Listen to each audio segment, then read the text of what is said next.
Imagine a father making a vow to God, only to find that fulfilling it means sacrificing his own beloved daughter.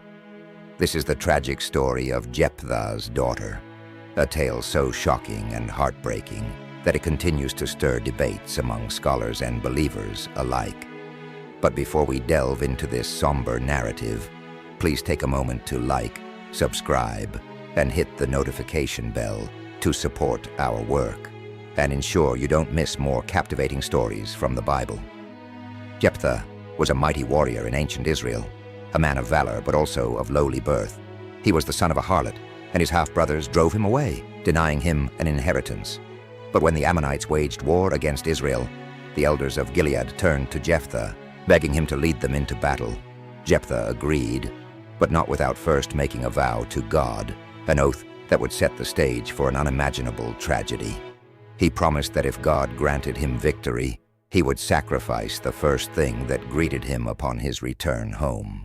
In a cruel twist of fate, it was his only daughter, his pride and joy, who ran out to greet him with timbrels and dancing.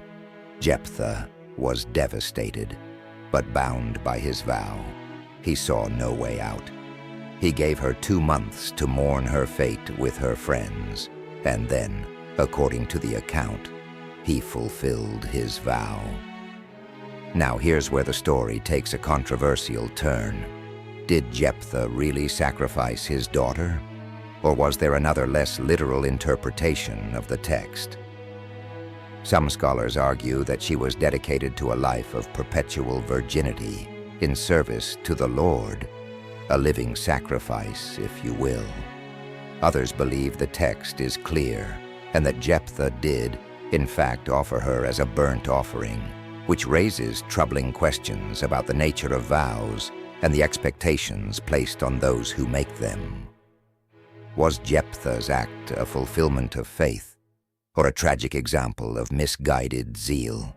Should God have accepted such a vow? And if not, why didn't he intervene? These questions have perplexed readers for centuries, making the story of Jephthah's daughter one of the most disturbing and debated passages in the Bible. The moral implications of this story are profound.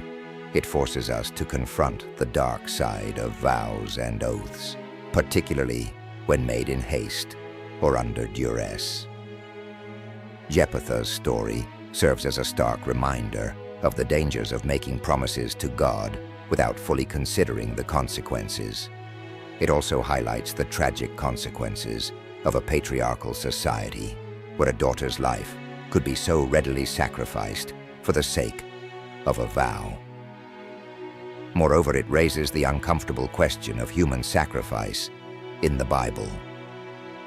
While this practice was clearly condemned in many parts of Scripture, Jephthah's story seems to exist in a gray area, leaving us to wonder how such an event could be reconciled with a just and loving God. And what of Jephthah's daughter? Her acceptance of her fate is both tragic and heroic. She doesn't resist, but instead asks for time to mourn her lost future, a future that would have included marriage, children, and a life lived in the community of Israel. Her story is often overshadowed by her father's actions, but it's important to consider her courage and the deep sense of duty she must have felt. She is in many ways a victim of her father's rashness, yet she faces her fate with grace and dignity. The story of Jephthah's daughter is a chilling reminder of the weight of our words and the unforeseen consequences of our actions. It challenges us to think deeply about the vows we make and the lengths to which we are willing to go to keep them. What do you think? Was Jephthah justified in keeping his vow, or should he have found another way? Do you believe his daughter was truly sacrificed, or could there be another interpretation? Let us know your thoughts in the comments below. And if you haven't already, please subscribe to our channel, leave a like, and hit the notification bell so you don't miss our next deep dive into the lesser-known and often unsettling stories of the Bible. Until next time, Stay curious and keep exploring the depths of these ancient texts.